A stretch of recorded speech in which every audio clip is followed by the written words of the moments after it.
Les factures s'entassaient sur la petite table de cuisine comme des accusations silencieuses, et Aurore Berthier savait qu'elle n'avait plus le choix. 27 ans, seule dans un studio délabré du 7e arrondissement de Lyon, elle fixait son téléphone d'un regard las.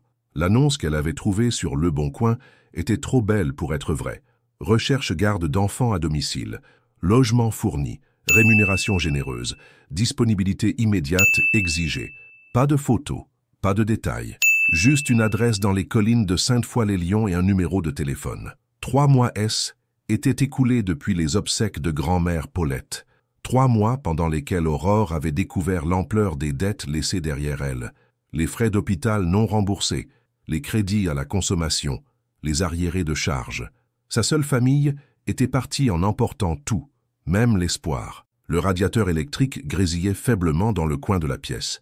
Dehors, Lyon S éveillait sous un ciel de novembre, gris et lourd comme ses pensées. Aurore attrapa sa veste en laine élimée, un héritage de sa grand-mère, et glissa le téléphone dans sa poche. Dans le métro ligne D qui filait vers les hauteurs, elle observait les visages fatigués des autres passagers. Certains lisaient « Le Progrès », d'autres fixaient leurs écrans. Personne ne semblait remarquer cette jeune femme aux cheveux châtains mal disciplinés, aux cernes qui trahissaient des nuits sans sommeil, aux mains qui tremblaient légèrement d'anxiété. Arrivée à la station Bellecour, elle prit le bus 98 qui serpentait vers Sainte-Foy. Les maisons devenaient progressivement plus imposantes, les jardins plus vastes. Une autre réalité, un monde où les problèmes d'argent semblaient n'être qu'un concept abstrait. L'adresse correspondait à une grille en fer forgé, haute et imposante, qui protégeait une propriété nichée entre les arbres. Aurore appuya sur l'interphone, le cœur battant. « Mademoiselle Berthier ?» La voix était grave, contrôlée, dépourvue de chaleur. « Oui, c'est moi. Je viens pour l'entretien. » Un bruit métallique résonna, et la grille s'ouvrit lentement. Aurore remonta l'allée de gravier, ses pas crissant dans le silence. La maison qui se dressait devant elle était magnifique. Pierre blonde, grande fenêtre à meneaux, jardin parfaitement entretenu. Mais quelque chose dans l'atmosphère lui donnait froid dans le dos. Aucune lumière ne filtrait des fenêtres, malgré le jour gris. Avant même qu'elle n'ait eu le temps de frapper, la porte s'ouvrit. L'homme qui se tenait sur le seuil était grand, les cheveux noirs légèrement grisonnants sur les tempes, le regard d'un bleu acier qui semblait tout jauger en un instant. Il portait un costume sombre, impeccable, mais Aurore remarqua immédiatement les cernes sous ses yeux, la tension qui crispait sa mâchoire. « Monsieur Delmas ?» Il hocha la tête sans sourire. Entrez. L'intérieur était à l'image de l'extérieur, luxueux, mais froid. Les meubles semblaient choisis par un décorateur professionnel plutôt que par quelqu'un qui y vivait réellement. Aucune photo, aucun désordre, aucune trace de vie. « Asseyez-vous », dit-il, en désignant un canapé en cuir beige. Aurore s'installa, consciente du contraste entre sa tenue modeste et le cadre somptueux. Alexis Delmas resta debout, les mains croisées dans le dos, comme s'il dirigeait un interrogatoire. « Parlez-moi de votre expérience avec les enfants. »« Ah, j'ai gardé les enfants des voisins pendant mes études, et Elle hésita, puis se lança. « J'ai perdu ma grand-mère il y a 3 mois. Je me suis occupé d'elle pendant ces dernières années. Je sais ce que c'est que de prendre soin de quelqu'un qui a besoin de nous. » Quelque chose vacilla imperceptiblement dans le regard d'Alexis. Un éclair de vulnérabilité vite réprimé. « Mon fils a 13 mois. Sa mère est... » Il s'interrompit, détourna le regard vers la fenêtre. Sa mère n'est plus là. Il a besoin de quelqu'un de présent, de fiable. Le salaire est de 2500 € par mois, logé, nourri. Aurore en eut le souffle coupé. C était plus que ce qu'elle avait gagné en 6 mois. Puis-je le rencontrer? Sans répondre, Alexis se dirigea vers l'escalier. Aurore le suivit, leurs pas étouffés par l'épaisse moquette. Au premier étage, il s'arrêta devant une porte entr'ouverte et la poussa délicatement. La chambre était un havre de douceur, murs peints en bleu tendre, mobile musical suspendu au-dessus d'un lit à barreaux en bois clair, peluche soigneusement rangée. Et là, assis dans son lit, un petit garçon aux cheveux bouclés bruns regardait par la fenêtre avec une gravité qui n'était pas de son âge. « Léonard », murmura Alexis, et sa voix se brisa presque sur ce prénom. L'enfant tourna la tête vers eux. Ses yeux étaient d'un brun chaleureux, si différent du regard glacial de son père. Quand il vit Aurore, il tendit ses petites mains vers elle, avec un sourire timide. Sans réfléchir, Aurore s'approcha et le prit dans ses bras. Léonard se blottit contre elle comme s'il la reconnaissait, et quelque chose se dénoua dans le cœur de la jeune femme. « Je commence quand » demanda-t-elle, sans quitter l'enfant des yeux. Alexis l'observait, surpris par la facilité avec laquelle son fils S était abandonné dans les bras de cet inconnu. « Dès ce soir, si vous le souhaitez. » Aurore hocha la tête. Elle ignorait encore dans quel univers elle venait de poser le pied. Mais pour la première fois depuis des mois, elle avait l'impression d'être exactement là où elle devait être. Pourtant, alors qu'Alexis redescendait en silence, elle ne put s'empêcher de remarquer que toutes les photos de famille avaient été retournées face contre le mur. Et dans le regard du petit Léonard, elle crut voir une tristesse bien trop grande pour ses 13 mois. Que cache vraiment cette maison silencieuse? Et pourquoi Aurore a-t-elle l'impression qu'elle vient de pénétrer dans un mausolée plutôt que dans un foyer? Aurore n'avait emporté qu'un sac de voyage usé contenant le strict nécessaire, quelques vêtements, sa brosse à dents et la dernière photo qu'elle possédait de sa grand-mère. En fin d'après-midi, quand elle poussa à nouveau la grille de la propriété d'Elmas, Lyon commençait à s'habiller de ses lumières dorées. Les réverbères s'allumaient un à un dans la vallée, créant un tapis scintillant qui s'étirait jusqu'au quai de Saône. Mais ici, dans cette demeure silencieuse, l'obscurité semblait plus dense. Alexis l'attendait dans le hall d'entrée, tenant Léonard dans ses bras avec une raideur qui trahissait son malaise. L'enfant pleurait doucement, un sanglot monotone qui résonnait dans l'espace vide. « Il refuse de manger depuis ce matin », expliqua-t-il en tendant presque précipitamment le bébé à Aurore. Madame Rousseau, l'ancienne garde, préparait ses repas d'une certaine manière, mais sa phrase resta en suspens. Aurore prit Léonard contre elle, et immédiatement les pleurs s'apaisèrent. Le petit garçon enfouit son visage dans le creux de son cou, ses petites mains agrippant sa veste comme s'il craignait qu'elle disparaisse. « Où est la cuisine » demanda-t-elle simplement. Alexis la guida à travers un couloir tapissé de boiseries sombres. La cuisine était immense, moderne, avec des plans de travail en granit noir qui reflétaient des spots halogènes. Tout était impeccable, presque clinique. Sur le comptoir, plusieurs petits pots de purée industrielle étaient alignés comme des soldats. « Vous avez des légumes frais, des fruits ?» Alexis ouvrit le réfrigérateur. À l'intérieur, quelques plats préparés sous vide, du lait et peu d'autres choses. Rien qui ressemblait à de la nourriture destinée à nourrir une famille. « Nous ne cuisinons pas vraiment ici », admit-il avec une gêne manifeste. Aurore berça doucement Léonard qui s'était calmé. « Et avant, quand votre femme… » Le visage d'Alexis se ferma instantanément. Élise cuisinait. Après, « Je n'ai plus… » Il ne termina pas sa phrase, mais Aurore comprit. La cuisine était devenue un territoire interdit, trop chargé de souvenirs. « Je vais faire des courses demain matin », dit-elle doucement. « Pour ce soir, on va s'arranger. » Elle fouilla dans les placards et trouva quelques ingrédients basiques. Du riz, un reste de beurre, un peu de fromage râpé. Rien d'extraordinaire, mais de quoi improviser quelque chose de nourrissant. Pendant qu'elle préparait une bouillie simple, Léonard dans une chaise haute, Alexis restait debout près de la fenêtre, les mains dans les poches, comme un étranger dans sa propre maison. « Vous exercez depuis longtemps » demanda Aurore, pour briser le silence pesant. « 15 ans. Cabinet spécialisé en droit pénal. Ça doit être intense. » Un sourire amer effleura ses lèvres. « J'ai l'habitude de défendre des gens qui ont fait de mauvais choix. » Ironie du sort. Il y avait quelque chose dans sa voix, une amertume qui dépassait le cadre professionnel. Aurore sentit qu'il parlait autant de lui que de ses clients, mais elle n'osa pas creuser davantage. Léonard accepta quelques cuillerées de la préparation d'Aurore, ses yeux bruns fixés sur elle avec une concentration touchante. Quand il sourit, révélant ses premières dents, quelque chose se réchauffa dans l'atmosphère glaciale de la cuisine. « Il vous aime bien », constata Alexis, et pour la première fois, sa voix porta une nuance qui n'était pas de la méfiance. Les enfants sentent quand on est sincère avec eux. Alexis l'observa un moment, comme s'il essayait de déchiffrer quelque chose dans son visage. Madame Rousseau était compétente, mais froide. Léonard ne lui souriait jamais. Pourquoi est-elle partie? Elle a trouvé l'atmosphère de la maison déprimante. Le mot resta suspendu entre eux, lourd de vérité. Une fois Léonard nourri et changé, Alexis montra à Aurore ses appartements.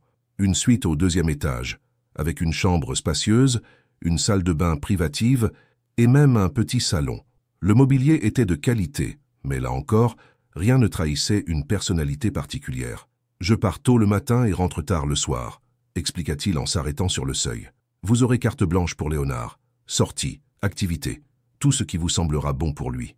Et vous, vous ne souhaitez pas passer du temps avec votre fils » La question était sortie naturellement, mais Aurore vit immédiatement qu'elle avait touché un point sensible. Alexis se raidit, son masque professionnel reprenant place. « Je ne suis pas doué pour ça. C'est pourquoi vous êtes là. Monsieur Delmas, bonne nuit, mademoiselle Berthier. » Il disparut dans l'escalier, la laissant seule dans le couloir. Aurore rejoignit sa chambre, troublée. Elle installa le babyphone qu'Alexis avait déposé sur la commode et se prépara pour la nuit. Vers minuit, les pleurs de Léonard la réveillèrent. Elle se leva, enfila une robe de chambre et se dirigea vers la nurserie. Mais en arrivant dans le couloir, elle s'arrêta net. Alexis était là, debout devant la porte de la chambre de son fils, immobile.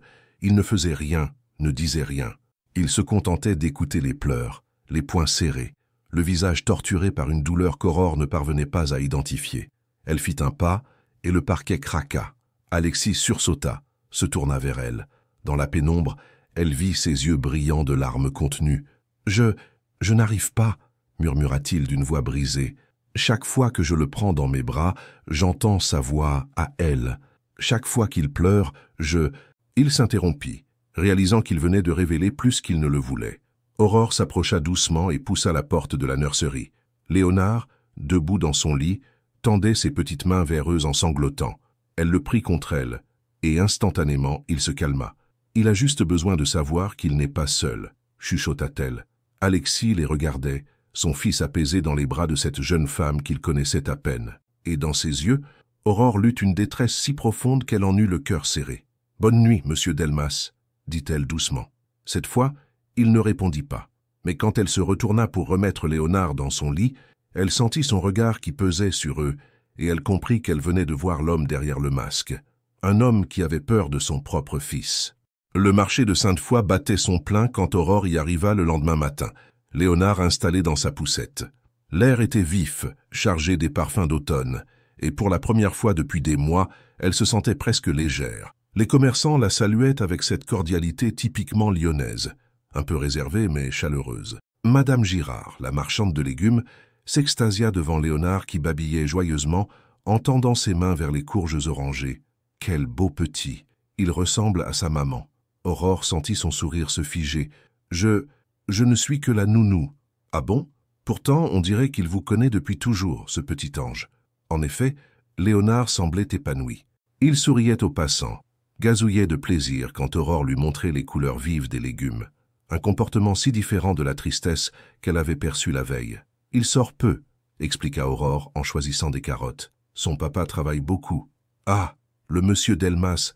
Madame Girard baissa la voix, adoptant ce ton de confidence que prennent les commerçants de quartier.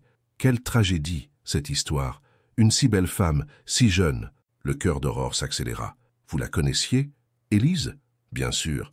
Elle venait ici presque tous les jours quand elle était enceinte. Toujours souriante, toujours un mot gentil pour tout le monde. Elle avait hâte de devenir maman, ça se voyait. Madame Girard emballa les légumes dans un papier journal, son visage assombri par le souvenir. Et puis, du jour au lendemain, plus rien. On a appris par les journaux. Un accident médical, qu'ils ont dit. C'est un accident. Oui, enfin, la marchande hésita, regarda autour d'elle comme si elle craignait de être entendue. Il y a eu des rumeurs. Des gens disent que l'hôpital a fait des erreurs. D'autres parlent d'un choix à faire. Quel genre de choix? Mais déjà, Madame Girard se reprenait, consciente d'en avoir trop dit. Oh, vous savez, les gens parlent. Moi, je ne sais rien. Ce qui est sûr, c'est que ce pauvre homme n'est plus le même depuis. Sur le chemin du retour, les paroles de la marchande résonnaient dans l'esprit d'Aurore. Un choix à faire. Qu'est-ce que cela pouvait bien signifier? De retour à la maison, elle prépara le déjeuner de Léonard avec les légumes frais. Le petit garçon dévorait avec appétit, ses joues rosissant de plaisir. Pour la première fois, la cuisine semblait prendre vie. Vers 15 heures, alors qu'elle donnait le bain à Léonard, la sonnette retentit. Aurore entendit des voix dans le hall, puis des pas dans l'escalier. Elle enveloppa rapidement le bébé dans une serviette et sortit de la salle de bain. Une femme d'une cinquantaine d'années se tenait dans le couloir, élégante dans son tailleur gris-perle, mais au visage sévère. Ses yeux scrutaient Aurore avec une froideur calculée. « Vous devez être la nouvelle garde », dit-elle sans préambule. « Je suis Isabelle Moreau, la belle-mère d'Alexis. » Aurore serra instinctivement Léonard contre elle. Il y avait quelque chose de hostile dans le regard de cette femme. « Enchantée, madame. Je suis Aurore Berthier. Puis-je voir mon petit-fils » Sans attendre de réponse, Isabelle tendit les bras vers Léonard. Mais le bébé, qui souriait à tout le monde au marché, se mit à pleurer et s'agrippa au cou d'Aurore. Le visage d'Isabelle se durcit davantage. Il n'a pas l'habitude de moi. Alexis ne me laisse pas le voir assez souvent. Je peux peut-être l'habiller et... ce ne sera pas nécessaire. Isabelle recula d'un pas, visiblement contrariée par la réaction de l'enfant. Où est Alexis? Au cabinet. Il rentre vers 20h. Évidemment. Un sourire amer tordit les lèvres de la femme, toujours à fuir ses responsabilités. Comme quand... Elle s'interrompit brutalement, mais ses yeux lancèrent un regard noir vers Léonard, qui continuait de pleurer. « Quand quoi ?» demanda doucement Aurore. Isabelle la fixa longuement, comme si elle jaugeait si elle pouvait lui faire confiance. « Vous ne savez vraiment rien, n'est-ce pas ?» murmura-t-elle finalement. « Vous ne savez pas ce qu'il a fait. » Le cœur d'Aurore se mit à battre plus fort. « De quoi parlez-vous ?»« Tamafil n'est pas morte par accident, mademoiselle Berthier. » La voix d'Isabelle était devenue un murmure glacial. Elle est morte parce qu'Alexis a fait un choix que jamais, jamais un père ne devrait avoir à faire. Je ne comprends pas. Le médecin leur a dit qu'il fallait choisir, sauver ma fille ou sauver l'enfant. Et Alexis, sa voix se brisa. Alexis a choisi l'enfant. Aurore sentit le sol se dérober sous ses pieds. Léonard, toujours dans ses bras, avait cessé de pleurer et la regardait avec ses grands yeux innocents. « C'est impossible, » balbutia-t-elle. « Vous croyez ?» Isabelle eut un rire sans joie. « Regardez-le bien, ce petit, regardez-le, et demandez-vous pourquoi son propre père ne peut pas le prendre dans ses bras sans trembler. Pourquoi il fuit cette maison chaque matin, comme si elle était maudite. » Les jambes d'Aurore se mirent à trembler. Tout s'éclairait soudain.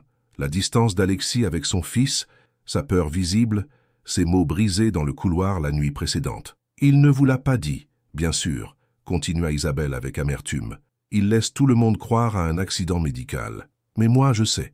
J'y étais là dans ce couloir d'hôpital, quand il est sorti de la salle d'opération avec ce petit dans les bras, et ma fille, elle ne put finir sa phrase. Des larmes coulaient silencieusement sur ses joues. « Madame Moreau, prenez soin de cet enfant, mademoiselle Berthier.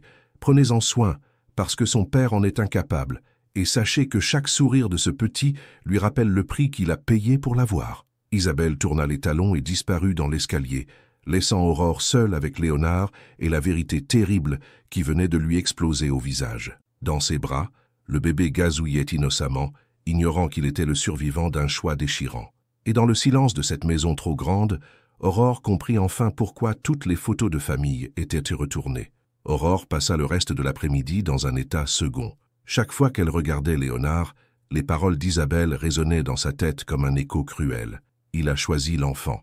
Le petit garçon, inconscient du bouleversement qui agitait sa garde, jouait paisiblement avec ses cubes colorés dans le salon. Ses rires cristallins remplissaient l'espace, contrastant douloureusement avec le silence oppressant de cette maison qui portait le poids d'un drame. Vers 18h, Aurore prépara le dîner de Léonard avec les gestes mécaniques de quelqu'un qui essaie de retrouver une normalité. Mais ses mains tremblaient légèrement quand elle lui donna sa purée de carottes, et elle ne pouvait s'empêcher de scruter son petit visage, cherchant des traces d'Élise, cette femme qu'elle ne connaîtrait jamais. Le bruit de la clé dans la serrure la fit sursauter. 20h précises. Alexis était ponctuel, comme s'il s'imposait un emploi du temps strict pour éviter de passer trop de temps dans sa propre maison. « Bonsoir », dit-il en posant son attaché-case dans l'entrée. Sa voix était aussi neutre que d'habitude, mais Aurore y perçut maintenant une nuance qu'elle n'avait pas remarquée auparavant, une fatigue profonde qui dépassait largement celle d'une journée de travail. « Bonsoir, monsieur Delmas ». Il s'approcha du salon où Léonard était installé dans son parc. Comme chaque soir, il s'arrêta à distance respectueuse, observant son fils sans oser s'approcher davantage. « Il a bien mangé ?»« Oui, il a même fini tous ses légumes. » Un fantôme de sourire effleura les lèvres d'Alexis. Élise aurait été fière. Elle était obsédée par l'alimentation équilibrée, même avant sa naissance. Elle lisait tous les livres sur... Il s'interrompit brutalement, réalisant qu'il venait de mentionner sa femme. Était la première fois depuis l'arrivée d'Aurore. Le silence qui suivit était lourd de non-dits. Aurore sentait le poids de la vérité qu'elle portait maintenant, et elle ne savait pas comment se comporter face à cet homme qui ignorait qu'elle savait. « Monsieur Delmas ?» commença-t-elle, puis s'arrêta. Il leva les yeux vers elle, interrogateur. « Votre belle-mère est passée cet après-midi. » Le changement fut instantané. Le visage d'Alexis se durcit, ses mâchoires se crispèrent, et quelque chose de dangereux brilla dans ses yeux. Qu'est-ce qu'elle voulait? Voir Léonard. Mais il a pleuré quand elle a voulu le prendre. Alexis ferma les yeux, comme s'il avait reçu un coup. Qu'est-ce qu'elle vous a dit? La question était posée d'une voix si basse qu'Aurore l'entendit à peine. Mais elle y perçut une peur viscérale, comme si Alexis redoutait ce moment depuis longtemps. Elle m'a parlé de la mort de votre femme. Qu'est-ce qu'elle vous a dit exactement? Cette fois, sa voix était tranchante, celle de l'avocat habitué à contre-interroger. Aurore hésita. Comment répéter des mots si cruels? Comment accuser cet homme brisé d'avoir fait un choix impossible? Elle m'a dit qu'il y avait eu un choix à faire. Alexis vacilla légèrement, comme si elle venait de le frapper. Il se tourna vers la fenêtre, lui tournant le dos, les épaules rigides. « Et vous me croyez capable de ça ?» murmura-t-il. « Que je ne sais pas quoi croire, » répondit-elle honnêtement. « Tout ce que je sais, c'est que vous avez peur de votre propre fils. Et maintenant, je comprends peut-être pourquoi. » Alexis se retourna brusquement. Ses yeux s'étaient rougis, brillants de larmes contenues. « Vous voulez connaître la vérité, la vraie vérité ?» Aurore hocha la tête, bien qu'une partie d'elle redoutât ce qu'elle allait entendre. « Le médecin ne m'a jamais demandé de choisir. Jamais. » Sa voix était rauque, brisée. Élise avait des complications. Prééclampsie sévère. Ils ont tout tenté pour la sauver. Tout. Mais son état s'est dégradé si vite. Il s'interrompit, la respiration saccadée. « Alors pourquoi votre belle-mère ?»« Parce que Élise m'avait fait promettre. » Les mots sortaient maintenant comme un barrage qui cède. Quelques jours avant l'accouchement, elle avait eu un pressentiment. Elle m'avait fait jurer que si quelque chose tournait mal, s'il fallait choisir, il ne put continuer. Les larmes coulaient librement sur ses joues. Elle vous avait demandé de choisir le bébé, comprit Aurore dans un souffle. Comment voulez-vous que j'explique ça à Isabelle?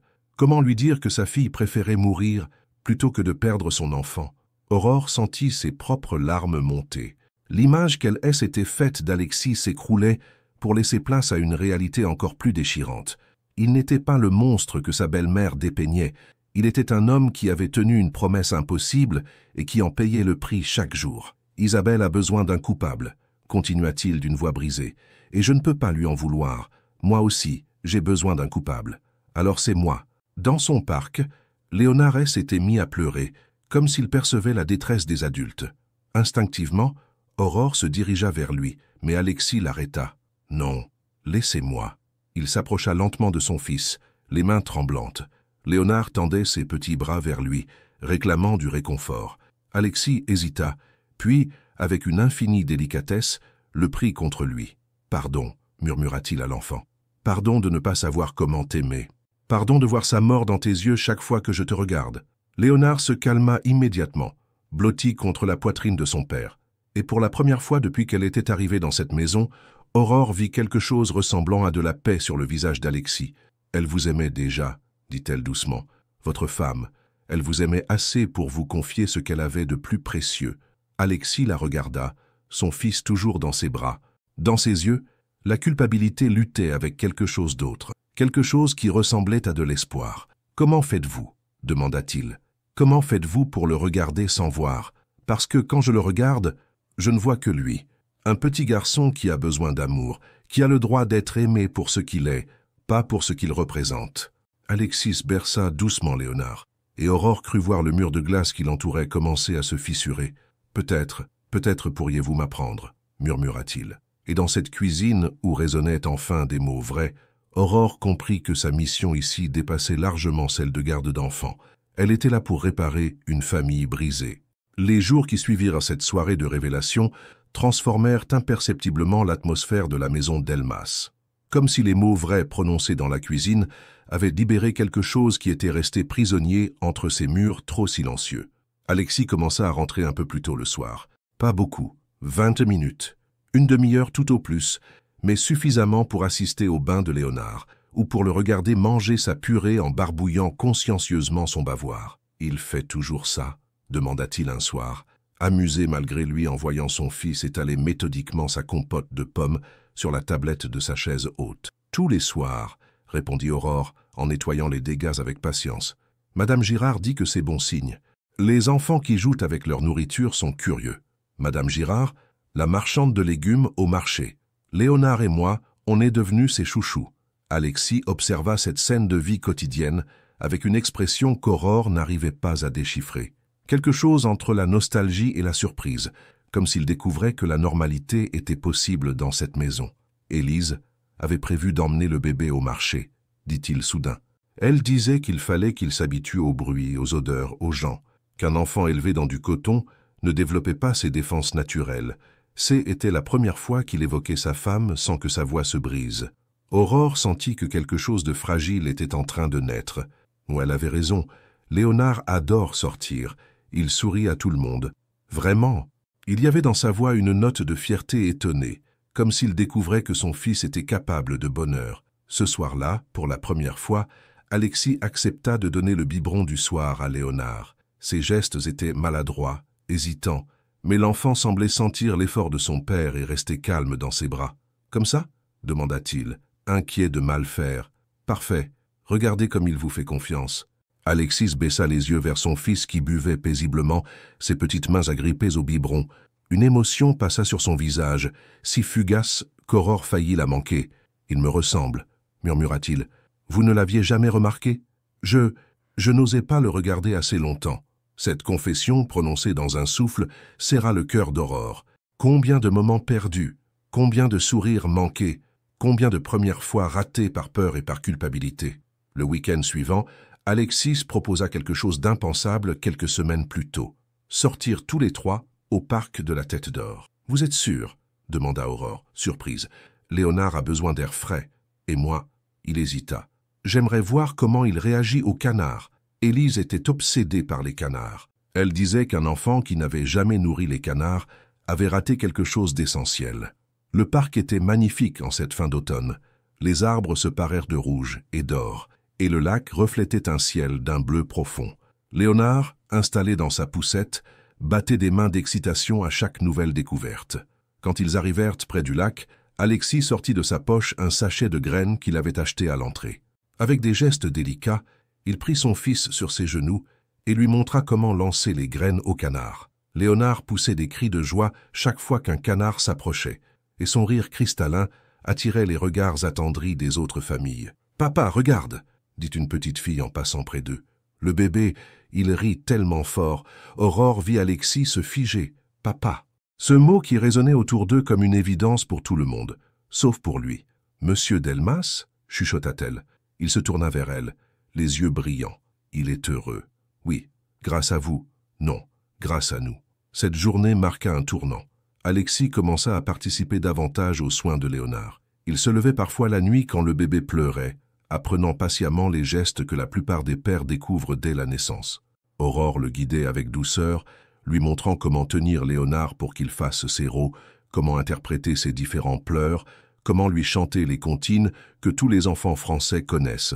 Frère Jacques fredonnait maladroitement Alexis en berçant son fils un soir. Léonard S. était endormi dans ses bras, confiant et apaisé. « Vous vous débrouillez très bien », murmura Aurore. « J'ai l'impression de le découvrir, comme si je le rencontrais vraiment pour la première fois. » C'est exactement ça. Ils restèrent ainsi quelques minutes, dans le silence complice de la nurserie. Aurore regardait cette scène de tendresse paternelle qu'elle n'aurait jamais cru possible quelques semaines plus tôt, et sentait quelque chose de chaud et de nouveau naître dans sa poitrine. Aurore, C, était la première fois qu'il l'appelait par son prénom. Oui, merci, pour tout, pour lui avoir donné le droit d'être heureux, pour m'avoir donné le droit de... De quoi? De l'aimer sans culpabilité. Il la regarda alors avec une intensité nouvelle, et Aurore sentit son cœur s'emballer. Dans ses yeux, elle lisait quelque chose qui dépassait la reconnaissance, quelque chose de dangereux et de merveilleux à la fois. Je vais le coucher, dit-elle précipitamment, troublée par cette proximité soudaine. Mais quand Alexis lui tendit Léonard, leurs mains se frôlèrent, et l'électricité qui passa entre eux fut impossible à ignorer. Cette nuit-là, Aurore ne trouva pas le sommeil. Allongée dans son lit, elle repensait à ce regard qu'Alexis avait posé sur elle, à cette douceur nouvelle dans sa voix quand il avait prononcé son prénom. Elle était en train de tomber amoureuse de cet homme brisé qu'elle aidait à se reconstruire. Et cette pensée lui faisait autant peur qu'elle lui donnait envie de sourire. Au même moment, dans sa chambre, Alexis fixait le plafond, incapable de chasser de son esprit l'image d'Aurore berçant son fils. Pour la première fois depuis la mort d'Élise, il sentait son cœur s'ouvrir à autre chose qu'à la douleur. et cela le terrifiait autant que cela le réveillait à la vie. La découverte se fit par hasard un mardi matin pluvieux de décembre. Aurore cherchait une couverture supplémentaire pour Léonard dans l'armoire du couloir quand elle remarqua une boîte en carton posée sur l'étagère du haut, presque dissimulée derrière les draps de rechange. Son prénom était écrit dessus d'une écriture féminine délicate. Pour Aurore. Le cœur battant, elle descendit la boîte et l'ouvrit avec précaution. À l'intérieur, des lettres soigneusement pliées, toutes adressées à différentes personnes, avec en surface une enveloppe qui lui glaça le sang. Pour la femme qui prendra soin de mon fils. Les mains tremblantes, Aurore déplia la lettre. L'écriture était la même que sur la boîte, mais plus hâtive, comme écrite dans l'urgence. Si vous lisez ces mots, c'est que mes pires craintes se sont réalisées. Je m'appelle Élise Delmas, et je suis la maman de Léonard. Je ne sais pas qui vous êtes, mais je sais que vous devez être quelqu'un de bien pour qu'Alexis vous confie notre fils. Il ne fait confiance à personne facilement, surtout depuis qu'il sait que je vais partir. Je vous écris parce que j'ai peur. Peur de ce qui va arriver à mon petit garçon quand je ne serai plus là. Peur qu'Alexis ne parvienne pas à l'aimer comme il le mérite. Peur qu'il se sente coupable de vivre quand je ne suis plus là. Vous devez savoir quelque chose. J'ai demandé à Alexis de me promettre de choisir notre bébé si les médecins étaient obligés de trancher.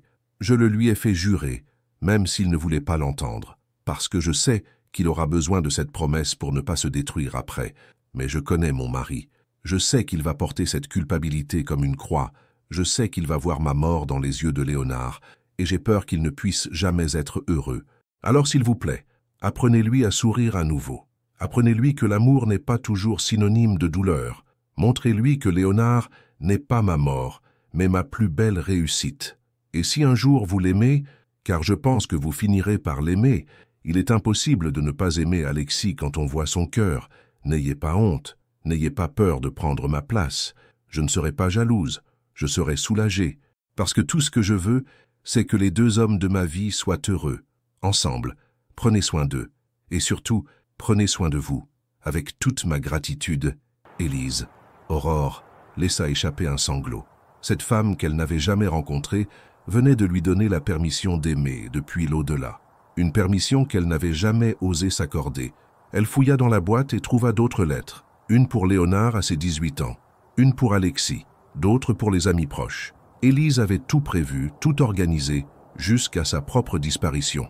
Au fond de la boîte, une dernière surprise. Une clé USB avec une étiquette « Mes vidéos pour Léonard ». Aurore hésita, puis décida d'insérer la clé dans son ordinateur portable. L'écran s'illumina, révélant le visage radieux d'une jeune femme enceinte, assise dans ce qui ressemblait au salon de la maison. « Bonjour mon petit cœur », dit Élise, en caressant son ventre. « Maman t'enregistre cette vidéo au cas où je ne serai pas là pour te raconter tout ça plus tard. Aujourd'hui, tu as donné ton premier coup de pied vraiment fort, et papa a senti bouger pour la première fois. Il a pleuré, tu sais. Ton papa pleure quand il est heureux. » Des larmes coulaient silencieusement sur les joues d'Aurore. Cette femme était si vivante, si pleine d'amour et d'espoir. Comment Alexis pouvait-il supporter de savoir qu'elle était partie? Elle était si absorbée par la vidéo qu'elle n'entendit pas la porte d'entrée s'ouvrir. Ce n'est que quand une ombre se projeta dans l'encadrement de la porte qu'elle réalisa qu'elle n'était plus seule. Alexis se tenait sur le seuil, le visage livide. Son regard alla de l'ordinateur où le visage d'Élise souriait toujours, à la boîte ouverte, aux lettres éparpillées. « Qu'est-ce que vous faites ?» Sa voix était dangereusement calme, mais Aurore y perçut une colère sourde, une douleur à vif. « Je cherchais une couverture pour Léonard, et j'ai trouvé... » « Vous avez trouvé quoi? Vous avez fouillé dans ses affaires ?» Il s'approcha, ramassa la lettre qu'elle tenait encore. Quand il lut son prénom sur l'enveloppe, son visage se décomposa. « Elle vous a écrit ?»« Alexis, laissez-moi vous expliquer. » « Expliquer quoi ?» Il était maintenant debout devant elle, tremblant de rage et de chagrin. « Que ma femme morte a organisé votre arrivée dans ma vie, qu'elle a tout planifié, même ça. » Il attrapa la boîte, la serrant contre lui comme un trésor. « Vous n'aviez pas le droit. Ces lettres ne vous étaient pas destinées. »« Si. » Aurore se leva à son tour, la lettre d'Élise dans sa main. « Regardez, mon nom est dessus. Elle l'a écrite pour moi. » Alexis fixa l'enveloppe, et elle vit le moment exact où la réalité le frappa. Élise avait vraiment prévu qu'une autre femme viendrait s'occuper de leur fils, qu'une autre femme prendrait sa place. « Non, » murmura-t-il, « non, ce n'est pas possible. Elle ne peut pas. Elle ne peut pas avoir organisé ça. Elle vous aimait assez pour vouloir que vous soyez heureux, même sans elle. Je ne veux pas être heureux sans elle, explosa-t-il. Je ne veux pas qu'une autre femme prenne sa place. Je ne veux pas oublier. Personne ne vous demande d'oublier. Vraiment? Il la fixa avec une intensité douloureuse, parce que c'est exactement ce qui est en train de se passer. Je commence à ressentir des choses pour vous, et ça me dégoûte. Le mot claqua entre eux comme une gifle. Aurore recula, blessée. Ça vous dégoûte? Oui, parce que j'ai l'impression de la trahir, parce que chaque fois que je vous regarde, j'oublie un peu plus son visage. Ce n'est pas de la trahison, Alexis, c'est de la vie. Je ne veux pas de cette vie. Il tourna les talons et quitta la pièce, emportant la boîte avec lui. Aurore l'entendit monter à l'étage, puis claquer la porte de sa chambre. Dans le salon, Léonard s'était réveillé et pleurait, réveillé par les éclats de voix. Aurore le prit dans ses bras, le berça doucement, mais elle-même avait les larmes aux yeux. Sur l'ordinateur, la vidéo d'Élise continuait de tourner en boucle, son sourire figé dans un bonheur révolu. Et Aurore comprit qu'elle venait peut-être de détruire tout ce qu'ils avaient construit ensemble. 3 jours passèrent dans un silence de mort. Alexis partait encore plus tôt le matin et rentrait encore plus tard le soir, évitant soigneusement tout contact avec Aurore. Quand leurs chemins se croisaient dans la maison, il détournait le regard, comme si la voir lui était physiquement douloureux. Aurore s'occupait de Léonard avec son dévouement habituel, mais le cœur n'y était plus. Le petit garçon, sensible aux tensions, était devenu grognon et réclamait constamment les bras. Il cherchait son père du regard quand celui-ci traversait le salon sans s'arrêter, et ses yeux se remplissaient d'une tristesse que ne devrait jamais connaître un enfant de 13 mois. Le jeudi soir, n'y tenant plus, Aurore prit une décision. Elle attendit qu'Alexis rentre et monta frapper à la porte de sa chambre. « Monsieur Delmas ?» Pas de réponse. « Alexis ? Je sais que vous m'entendez. Il faut qu'on parle. » La porte s'ouvrit brusquement. Alexis apparut, les cheveux en bataille, les yeux cernés. Il avait l'air d'un homme qui n'avait pas dormi depuis des jours. Il n'y a rien à dire. Si, il y a Léonard. Elle vit quelque chose vaciller dans son regard à la mention de son fils. Il vous cherche. Il ne comprend pas pourquoi vous ne lui parlez plus, pourquoi vous ne le prenez plus dans vos bras. Vous allez détruire tout ce qu'on a construit. Ce qu'on a construit. Sa voix était amère. Où ce qu'elle a construit? Peu importe qui l'a construit. Ce qui compte, c'est que ça existe. Alexis s'appuya contre le chambranle, soudain très las. Vous ne comprenez pas. Cette boîte, ces lettres. Élise a organisé ma vie après sa mort. Elle a même choisi la femme qui allait... Il ne put finir sa phrase. Elle n'a pas pu me choisir, dit doucement Aurore. Elle ne me connaissait pas. Elle ne savait même pas si j'existais. Tout ce qu'elle a fait, c'est espérer que quelqu'un viendrait vous aider à vous reconstruire. En prenant sa place? Non. En créant une nouvelle place? Alexis la regarda longuement, et elle vit la bataille qui se livrait en lui. J'ai relu sa lettre, admit-il finalement. Celle qu'elle m'a laissée. Qu'est-ce qu'elle dit?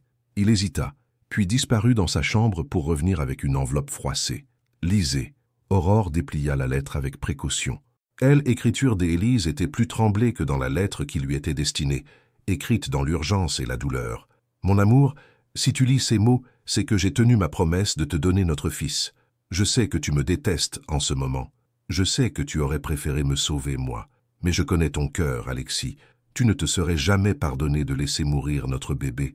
Tu vas avoir mal, très mal. Et tu vas m'en vouloir de t'avoir obligé à faire ce choix. C'est normal.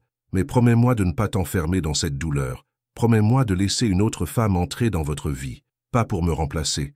Personne ne pourra jamais faire ça. Mais pour vous apporter ce que je ne peux plus vous donner. Une maman à Léonard, et à toi, la possibilité d'aimer à nouveau. Je ne serai pas jalouse, mon cœur. Je serai heureuse.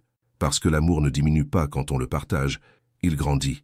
Aime-la comme tu m'as aimé, totalement, sans culpabilité. C'est le plus beau cadeau que tu puisses me faire. À toi pour toujours, Élise PS. Et emmène-la voir les canards.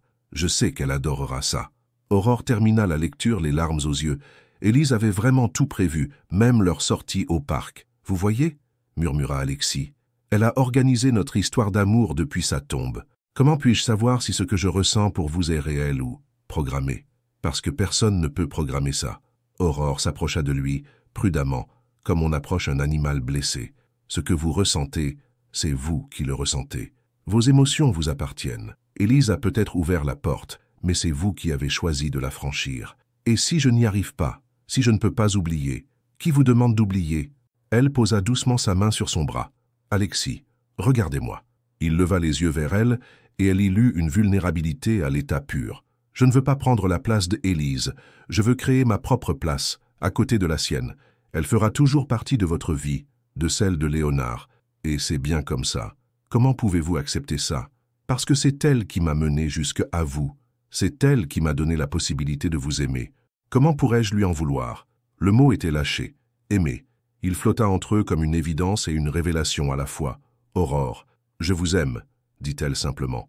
Je vous aime, vous et Léonard. Et j'ai la bénédiction de votre femme pour ça. Qu'est-ce qu'il vous faut de plus? Alexis ferma les yeux, comme s'il luttait contre lui-même. Puis, lentement, il tendit la main vers le visage d'Aurore, caressa sa joue d'un geste d'une infinie tendresse. « J'ai peur, avoua-t-il. Moi aussi. Et si je vous perdais aussi? Et si vous ne me perdiez pas ?» Il la regarda longuement, et elle vit le moment exact où il décida de faire confiance à la vie plutôt qu'à la peur. « Je vous aime aussi, » murmura-t-il, « et ça me terrifie autant que ça me rend vivant. » Quand il l'embrassa, ce fut avec la douceur de quelqu'un qui découvre qu'il a le droit d'être heureux. Et Aurore sentit qu'ils venèrent de franchir un point de non-retour. Ils furent interrompus par des pleurs venant de la nurserie. Léonard s'était réveillé et les réclamait. Ensemble, ils allèrent à le chercher. Alexis prit son fils dans ses bras sans hésitation, et le petit garçon s'apaisa immédiatement, comme s'il sentait que l'équilibre était restauré. « On est une famille », dit Alexis en les regardant tous les deux. Et pour la première fois depuis 13 mois, ces mots sonnaient comme une promesse plutôt que comme un regret. Le bonheur, découvrit Aurore, avait une saveur particulière dans cette maison qui avait si longtemps connu le deuil. Les semaines qui suivirent leur réconciliation transformèrent complètement l'atmosphère de la demeure d'Elmas. Alexis rentrait désormais plus tôt, impatient de retrouver sa nouvelle famille. Les rires de Léonard résonnaient dans tous les étages, et même les meubles semblaient avoir perdu leur rigidité muséale. Ils avaient établi de nouveaux rituels, le petit déjeuner tous les trois dans la cuisine ensoleillée, les promenades dominicales au marché de Sainte-Foy, où Léonard était devenu la mascotte des commerçants, les soirées devant la cheminée où Alexis lisait des histoires à son fils pendant qu'Aurore préparait le dîner. Il dit « Papa ». « Eh » s'écria Alexis un matin de janvier, rayonnant de fierté. Léonard, assis dans sa chaise haute, répétait joyeusement le mot magique en tapant ses petites mains sur la tablette. Et bientôt, il dira « Maman », dit Alexis en regardant Aurore avec une tendresse qui la faisait encore rougir. « Alexis, quoi? C'est ce que tu es pour lui. Et pour moi ?» Il s'approcha d'elle, l'enlaça par la taille. « Tu es tout !» Ces moments de bonheur parfait étaient si intenses qu'Aurore avait parfois l'impression qu'ils étaient fragiles, comme si quelque chose allait venir les briser. Elle ne se trompait pas. Un jeudi après-midi, alors qu'elle revenait du parc avec Léonard, elle trouva Isabelle Moreau plantée devant la grille de la propriété, le visage dur comme la pierre. « Madame Moreau ?» J'ai sonné. Personne n'a répondu. Alexis est au cabinet. Il ne rentre qu'en fin de soirée. « Tiens, je sais, c'est à vous que je veux parler. » Le ton était glacial, menaçant. Aurore détacha Léonard de sa poussette et le prit dans ses bras, instinctivement protectrice. « De quoi voulez-vous parler ?»« De ce que vous êtes en train de faire à cette famille. » Aurore ouvrit la grille et remonta l'allée, Isabelle sur ses talons. Une fois dans la maison, elle installa Léonard dans son parc et se tourna vers la belle-mère d'Alexis. « Je ne comprends pas. »« Vraiment ?» Isabelle eut un sourire mauvais. « Vous croyez que je suis aveugle? Que je n'ai pas remarqué comment vous regardez Alexis? Comment il vous regarde ?» Aurore sentit son cœur s'accélérer. Elle avait redouté ce moment, sans savoir comment l'affronter. « Madame Moreau, ça fait même pas 1 an et demi qu'Élise est morte, et vous êtes déjà en train de vous installer dans son lit. Ce n'est pas. Vous croyez que je ne vous ai pas vu? Hier soir, à travers la fenêtre de la cuisine. Lui qui vous enlace, vous qui riez ensemble. » Isabelle s'approcha, les yeux brillants de rage. « Ma fille n'est même pas froide dans sa tombe que vous la remplacez déjà. »« Personne ne remplace Élise !» explosa Aurore, n'y tenant plus. « Personne ne pourrait. Mais la vie continue, Madame Moreau. Alexis a le droit d'être heureux. Avec la première venue, une fille sans famille, sans éducation, sans rien. » Les mots claquèrent comme des gifles. Aurore recula, blessée. « Vous ne me connaissez pas. Je vous connais assez. Vous êtes une opportuniste qui a profité de la faiblesse d'un homme en deuil. C'est faux. Vraiment? Alors dites-moi, qu'est-ce que vous lui apportez? Qu'est-ce qui fait que vous mériterez jamais ce qu'Élise était pour lui? » Aurore ouvrit la bouche pour répondre, mais aucun son ne sortit. Toutes ces insécurités remontaient à la surface d'un coup. Qu'étaient-elles en effet, comparées à Élise, une femme sans famille, sans argent, sans avenir, qui était arrivée ici par désespoir. Vous voyez, continua impitoyablement Isabelle, vous n'avez rien à répondre, parce que vous savez que j'ai raison. Dans son parc, Léonard commença à pleurer, sentant la tension dans la pièce. Aurore se dirigea vers lui, mais Isabelle l'arrêta. Ne le touchez pas. Pardon, cet enfant n'est pas le vôtre. Il ne le sera jamais. Vous n'êtes qu'une employée. Je suis celle qui s'occupe de lui, celle qui le nourrit, qui le lave, qui le console quand il pleure. Parce qu'on vous paie pour ça. Non, parce que je l'aime. L'amour? Isabelle eut un rire sans joie. Vous appelez ça de l'amour? Détruire une famille, salir la mémoire d'une morte? Aurore sentit les larmes monter. Toute la culpabilité qu'elle avait réussi à enfouir ressurgissait d'un coup. Élise m'a écrit. Elle voulait qu'Alexis refasse sa vie. Mensonge, ma fille n'aurait jamais écrit une chose pareille. Si, elle a laissé des lettres que vous avez très bien pu fabriquer. Le déni absolu d'Isabelle la laissa sans voix. Comment lutter contre quelqu'un qui refusait de voir la réalité? Partez, dit soudain Isabelle d'une voix dangereusement calme. Partez avant qu'Alexis rentre. Partez avant de faire plus de dégâts. Je ne partirai pas. Vous croyez vraiment qu'il vous choisira contre moi, contre la famille des Élise, contre le souvenir de sa femme? Aurore voulut protester, mais les mots d'Isabelle trouvaient un écho dans ses propres peurs. Et si elle avait raison? Et si Alexis, mis au pied du mur, choisissait de préserver la mémoire de Élise plutôt que de construire un avenir avec elle? Il m'aime, dit-elle faiblement. Il croit vous aimer, parce que vous êtes là, disponible, pratique. Mais quand il se réveillera, quand il réalisera ce qu'il a fait, Isabelle se dirigea vers la porte, puis se retourna une dernière fois. Vous savez ce que Élise aurait voulu vraiment? Qu'Alexis se remarie avec quelqu'un de son milieu, quelqu'un qui puisse donner à Léonard l'éducation qu'il mérite, pas avec une domestique qui se prend pour une princesse. La porte claqua derrière elle, laissant Aurore seule avec Léonard qui pleurait toujours, et ses propres doutes qui explosaient comme des bombes. Elle prit le petit garçon dans ses bras, le berça mécaniquement, mais l'esprit ailleurs. Toutes les questions qu'elle était interdite de poser revenaient en force. Que était-elle vraiment pour Alexis? Une rédemption ou une consolation? Un amour véritable ou un pansement sur sa douleur? Quand Alexis rentra ce soir-là, il la trouva étrangement silencieuse. Au dîner, elle répondait à peine à ses questions, évitait son regard. « Ça va » demanda-t-il en la voyant jouer distraitement avec sa nourriture. « Oui, juste fatiguée. » Mais dans ses yeux, il lut quelque chose qui ressemblait à de la peur, et une distance qu'il n'avait pas vue depuis des semaines. Cette nuit-là, pour la première fois depuis leur réconciliation, Aurore se coucha en se demandant si elle était à sa place dans cette maison, et si Isabelle n'avait pas raison sur toute la ligne. Les jours suivants furent un calvaire silencieux. Aurore avait beau essayer de faire comme si de rien n'était, les mots d'Isabelle avaient fait leur œuvre destructrice. Elle se surprenait à analyser chaque geste d'Alexis, chaque regard, cherchant des signes qu'il se lassait d'elle, qu'il réalisait son « erreur ». Quand il lui prenait la main, elle se demandait s'il pensait à celle d'Élise. Quand il l'embrassait, elle se questionnait sur la sincérité de ses sentiments. L'amour était devenu un champ de mines émotionnelles. Alexis, lui, ne comprenait pas ce qui se passait. Aurore était là physiquement, mais absente mentalement. Elle fuyait ses caresses, évitait les moments d'intimité, se réfugiait dans les soins à Léonard comme dans une forteresse. « Aurore, qu'est-ce qui ne va pas ?» finit-il par demander un soir, n'y tenant plus. Ils venèrent de coucher Léonard et se trouvèrent dans le salon, mais l'atmosphère était tendue, chargée de non-dits. Rien, tout va bien. Non, tout ne va pas bien. Tu m'évites depuis une semaine. Tu ne me parles plus. Qu'est-ce que j'ai fait? Sa voix trahissait une inquiétude grandissante, une peur qui lui rappelait douloureusement celle qu'il avait eue de perdre Élise. Tu n'as rien fait. Alors, pourquoi j'ai l'impression que tu es en train de partir? La question la toucha en plein cœur. Parce que c'était exactement ce qu'elle était en train de faire, partir émotionnellement avant de être abandonnée. Peut-être parce que c'est ce que je devrais faire. Alexis blêmit. Qu'est-ce que tu veux dire? Aurore se leva, incapable de rester assise. Elle arpenta le salon, les bras serrés autour d'elle comme une armure. Nous deux, c'est une erreur. Comment peux-tu dire ça? Parce que c'est la vérité, explosa-t-elle, toute sa frustration accumulée sortant d'un coup. Regarde-nous, Alexis, regarde qui nous sommes. Toi, un avocat brillant, riche, respecté. Et moi, une fille sans famille, sans éducation, sans rien, d'où est-ce que ça sort? De la réalité, une réalité que j'ai eu la naïveté d'oublier. Alexis s'approcha d'elle, mais elle recula. Qui t'a mis ces idées dans la tête? Personne. Elles ont toujours été là. J'ai juste arrêté de me mentir. Aurore, non, écoute-moi. Qu'est-ce qui se passera quand tu te lasseras de jouer à la famille parfaite? Quand tu réaliseras que je ne suis qu'un pansement sur ta douleur? Tu crois vraiment que c'est ça? Sa voix était si blessée qu'Aurore faillit céder.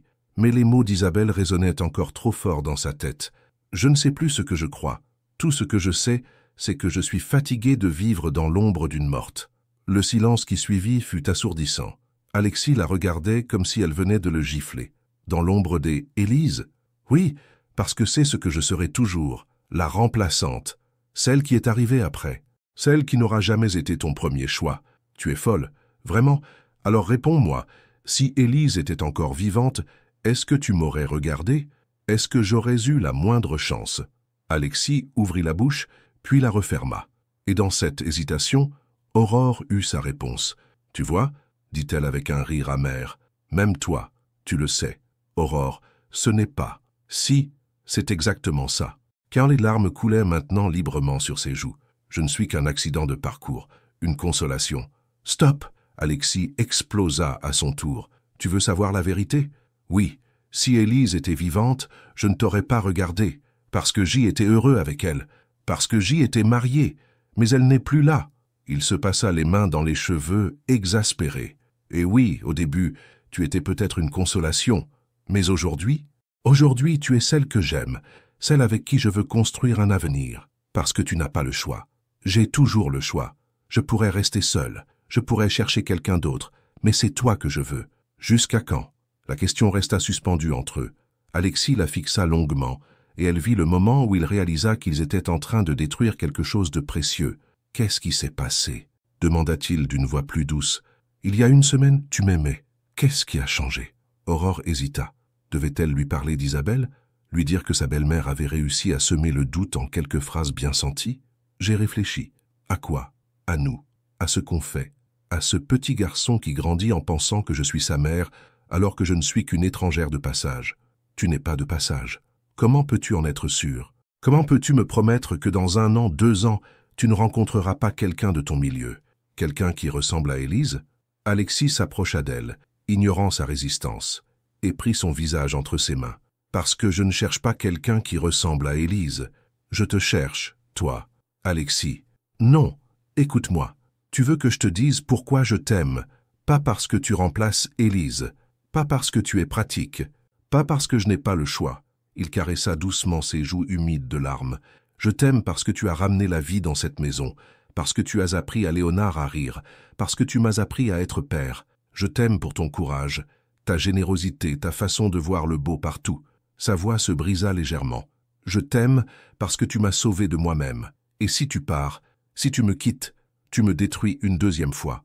Aurore sanglotait maintenant, déchirée entre l'envie de le croire et la peur de souffrir. Je ne sais plus, Alexis, je ne sais plus ce qui est vrai.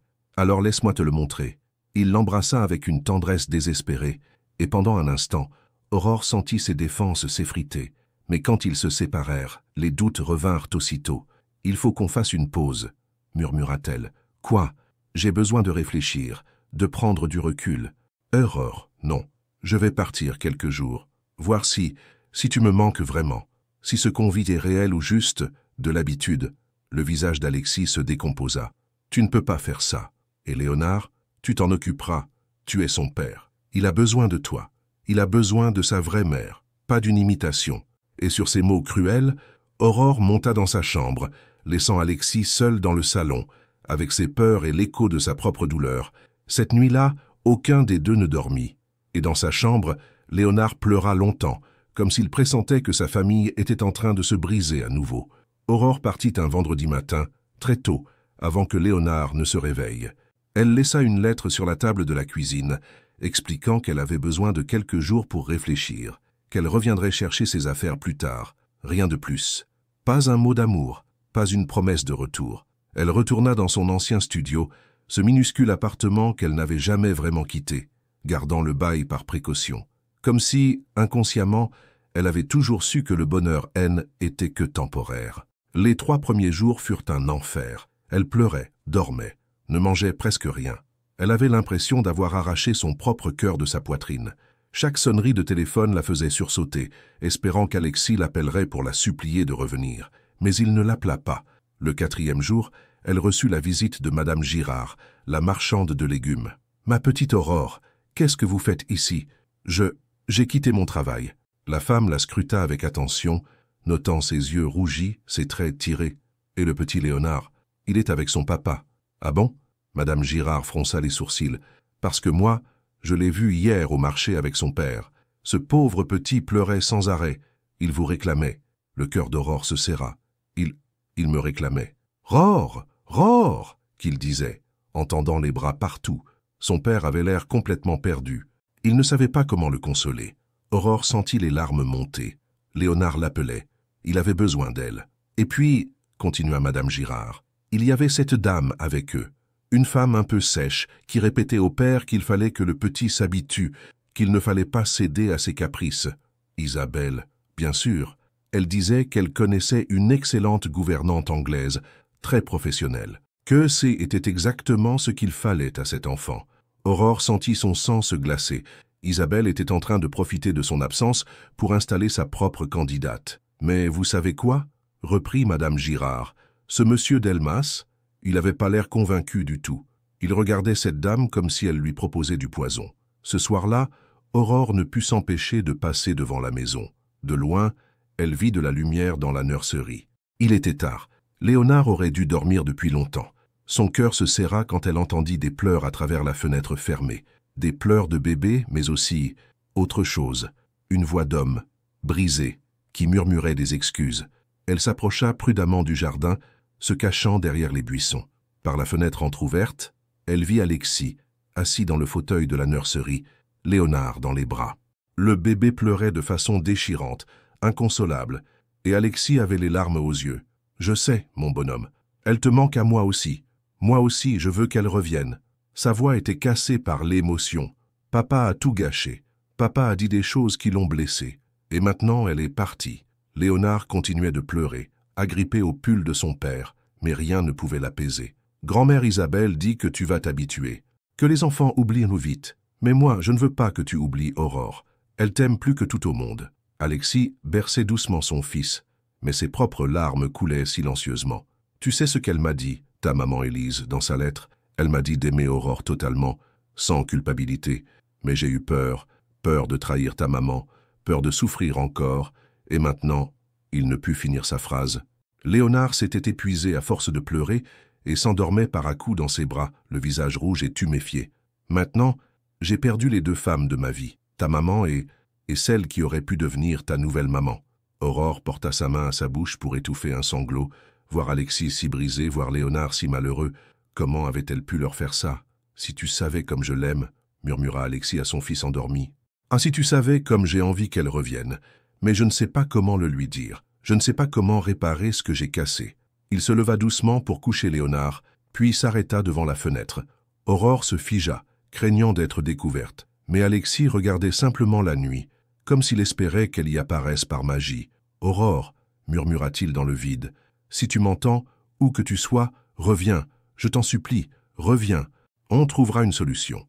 On affrontera tout ensemble. Mais reviens. » Aurore ne put en supporter davantage. Elle sortit de sa cachette et s'approcha de la maison. Ses pas sur le gravier alertèrent Alexis, qui se tourna vers la fenêtre. Quand il la vit, son visage se décomposa d'émotion. « Aurore, je suis là, » dit-elle simplement. Il dévala les escaliers et ouvrit la porte avant même qu'elle n'ait eu le temps de sonner. Ils se regardèrent longuement, tous les deux marqués par ces 4 jours de séparation. « Tu es revenu, » murmura-t-il, comme s'il n'osait y croire. « Je n'aurais jamais dû partir. Si, tu avais raison de partir. J'ai été... » Non. Elle posa un doigt sur ses lèvres. « C'est moi qui ai eu tort. J'ai eu peur et j'ai fui, comme j'ai toujours fait. Aurore, laisse-moi finir. J'ai réalisé quelque chose ces derniers jours. Tu as raison. Si Élise était vivante, tu ne m'aurais jamais regardé. Mais elle n'est pas vivante.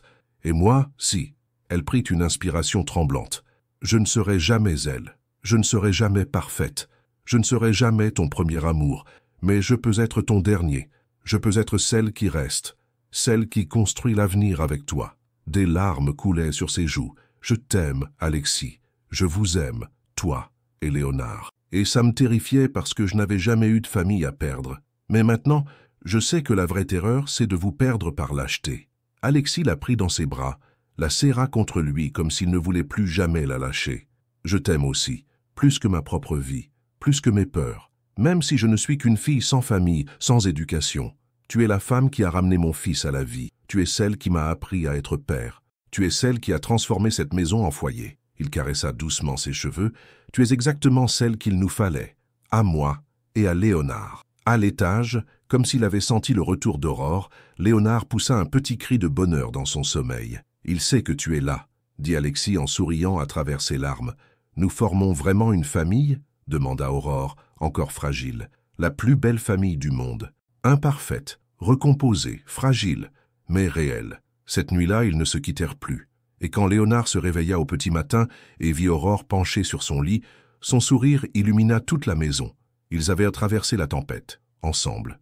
2 ans plus tard, parc de la Tête d'Or, Lyon. Le soleil de mai caressait doucement les eaux du lac et les canards voguaient paisiblement entre les reflets dorés. Aurore était assise sur leur banc habituel, celui qu'ils avaient adopté depuis cette première sortie mémorable, et regardait Léonard courir maladroitement vers les palmipèdes avec ses petites jambes de 3 ans. « Attention, mon cœur, pas trop près de l'eau », lança-t-elle en souriant. Léonard se retourna vers elle, ses boucles brunes dansant au vent, et lui adressa ce sourire éclatant qui faisait fondre tous les passants. « Regarde, maman, les canards, maman. » Ce mot qu'il prononçait naturellement depuis plus d'1 an maintenant la remplissait encore d'une émotion indescriptible. Elle n'était pas la mère qui l'avait portée, mais elle était celle qu'il élevait, qui pensait ses bobos, qui inventait des histoires pour l'endormir. « Elles sont magnifiques, ces bêtes », dit une voix familière derrière elle. Aurore se retourna et sourit en voyant Alexis approcher, 2 gobelets de café fumant dans les mains et un sac de viennoiserie sous le bras. Il avait cette expression détendue qu'elle aimait tant, celle qu'il ne portait que le week-end, quand il oubliait d'être l'avocat rigoureux pour redevenir simplement papa et mari. Marie. Le mot résonnait encore étrangement dans son esprit. Ils s'étaient mariés 6 mois plus tôt, dans une cérémonie simple et émouvante à la mairie du 5e arrondissement. Léonard avait porté les alliances dans un petit panier en osier, et quand le maire les avait déclarés unis, le petit garçon avait applaudi si fort que toute l'assemblée avait éclaté de rire. « Tu es encore dans la lune », constata Alexis en s'asseyant à côté d'elle et en lui tendant son café. Je repensais au mariage. « Des regrets ?» demanda-t-il avec un sourire taquin. « Aucun. Toi, Justin, on aurait dû le faire plus tôt. » Il l'embrassa doucement, de ce baiser tendre et familier qui avait remplacé la passion dévorante des premiers temps. Un amour apaisé, mature, construit jour après jour. « Papa, maman, venez voir. » Léonard pointait du doigt une famille de cygnes qui glissaient gracieusement sur l'eau. Ils se levèrent ensemble pour le rejoindre, Alexis passant naturellement son bras autour des épaules d'Aurore. « Tu te souviens de ce qu'elle écrivait ?» murmura Alexis en regardant son fils s'extasier devant les oiseaux. « Élise, dans sa lettre, quoi donc? Qu'un enfant qui n'avait jamais nourri les canards avait raté quelque chose d'essentiel. » Aurore hocha la tête, émue. Il parlait d'Élise naturellement maintenant, sans douleur, sans culpabilité. Elle faisait partie de leur histoire, de leur famille, au même titre que les photos qui ornaient à nouveau les murs de la maison. Elle aurait été fière de lui, dit-elle simplement. Elle aurait été fière de nous tous. Était vrai. La famille qu'ils formaient aujourd'hui n'était pas conventionnelle, mais elle était solide. Léonard grandissait entouré d'amour, avec la certitude d'être désiré et protégé. Il connaissait l'existence de sa maman du ciel, comme il l'appelait, et celle de sa maman de tous les jours. Les deux coexistaient dans son cœur d'enfant sans contradiction. Aurore? Elle se tourna vers Alexis, surprise par le ton sérieux de sa voix. « Il faut que je te dise quelque chose. » Son cœur se serra légèrement. Après tout ce qu'ils avaient traversé, elle redoutait encore parfois les conversations importantes. « Quoi? Isabelle a appelé hier. » Aurore se raidit. La belle-mère d'Alexis avait accepté leur mariage du bout des lèvres, contrainte de reconnaître que Léonard était épanoui et qu'Aurore s'occupait parfaitement de lui. Mais leur relation restait cordiale au mieux. Qu'est-ce qu'elle voulait? Elle s'excuse pour ce qu'elle t'a dit il y a 2 ans. Pour tout. Aurore écarquilla les yeux. stupéfaite. Vraiment. Elle a dit qu'elle était trompée sur toi, que tu étais exactement la mère dont Léonard avait besoin, et que, Alexis sourit, et que Élise aurait adoré ta façon de préparer les légumes du marché. Des larmes montèrent aux yeux d'Aurore. Cette réconciliation avec Isabelle, elle ne l'avait jamais osé espérer. Elle veut nous inviter à dîner la semaine prochaine, tous les trois, en famille. En famille, répéta Aurore, savourant ces mots. Léonard revint vers eux en courant, les joues roses d'excitation. Maman, papa, on peut prendre des photos, comme dans l'album. L'album, celui qu'Aurore avait commencé à constituer dès leur réconciliation, rempli de photos de leur quotidien, de leurs sorties, de leurs fêtes. Un album de famille recomposé, imparfaite mais authentique. Bien sûr, mon cœur. Alexis sortit son téléphone et ils prirent une série de selfies devant le lac. Léonard perché sur les épaules de son père, Aurore collée contre eux, tous les trois rayonnant de bonheur simple. « Encore !» réclama Léonard. Ils recommencèrent, multipliaient les grimaces et les éclats de rire. Des passants s'arrêtaient pour les regarder avec attendrissement. Cette jeune famille qui respirait le bonheur. En rentrant à la maison, Léonard s'endormit dans la voiture, épuisé par sa matinée au parc. Alexis le porta jusqu'à sa chambre pendant qu'Aurore préparait le déjeuner. Dans la cuisine ensoleillée, elle fredonnait distraitement une comptine en éminçant des légumes frais du marché. Les murs étaient beaux maintenant décorés des dessins de Léonard, de photos de famille, de souvenirs accumulés. Cette pièce, autrefois si froide, vibrait maintenant de vie. « Tu es heureuse ?» demanda Alexis en la rejoignant. Il se plaça derrière elle, enlaça sa taille, posa son menton sur son épaule. Geste familier, rassurant, qui la faisait encore frissonner de bien-être, plus que je n'aurais jamais osé l'imaginer. Même les jours difficiles, parce qu'il y en avait eu des jours difficiles, Léonard en pleine crise de colère, Alexis débordé par un procès compliqué, Aurore épuisée par les nuits blanches. Des disputes aussi, parfois, quand la fatigue et le stress prenaient le dessus. Mais ils avaient appris à traverser ces moments ensemble, sans fuir, sans se déchirer, surtout les jours difficiles, parce que ça prouve qu'on est une vraie famille, avec ses hauts et ses bas, ses joies et ses peines. Elle se tourna dans ses bras pour le regarder. « Tu sais ce que j'ai réalisé ? Quoi ? Que le bonheur, ce n'est pas l'absence de problèmes, c'est d'avoir quelqu'un avec qui les affronter. » Alexis sourit, de ce sourire qui transformait complètement son visage. « Madame Delmas, vous êtes devenue très philosophe. » Madame Delmas, répéta-t-elle en savourant son nom d'épouse. « J'aime bien, moi aussi. » Ils s'embrassèrent tendrement, avec cette familiarité amoureuse des couples qui se construisent jour après jour. Dehors, Lyon S éveillait doucement à ce dimanche de printemps. Et dans cette maison qui avait connu le deuil et la solitude, 3 cœurs battaient maintenant à l'unisson. Aurore repensa à cette fille perdue qui avait sonné à cette porte 2 ans plus tôt, désespérée et sans avenir. Elle ne la reconnaissait plus. À sa place se tenait une femme épanouie, aimée, qui avait trouvé sa place dans ce monde. Parfois, les plus beaux miracles naissent des plus grandes douleurs. Parfois, il faut accepter de se perdre pour mieux se retrouver. Et parfois, l'amour arrive quand on ne l'attend plus, pour transformer une fin en nouveau commencement. Dans la chambre à l'étage, Léonard dormait paisiblement, son doudou serré contre lui, un sourire aux lèvres. Et si on tendait bien l'oreille, on pouvait presque entendre le murmure d'une femme qui veillait sur eux depuis les étoiles, heureuse de voir que sa famille avait trouvé la paix. Et vous, avez-vous déjà eu le courage de recommencer quand tout semblait perdu? Parfois, les plus belles histoires commencent quand on pense que tout est fini. Votre participation au canal est très importante. S'il vous plaît, laissez votre opinion dans les commentaires.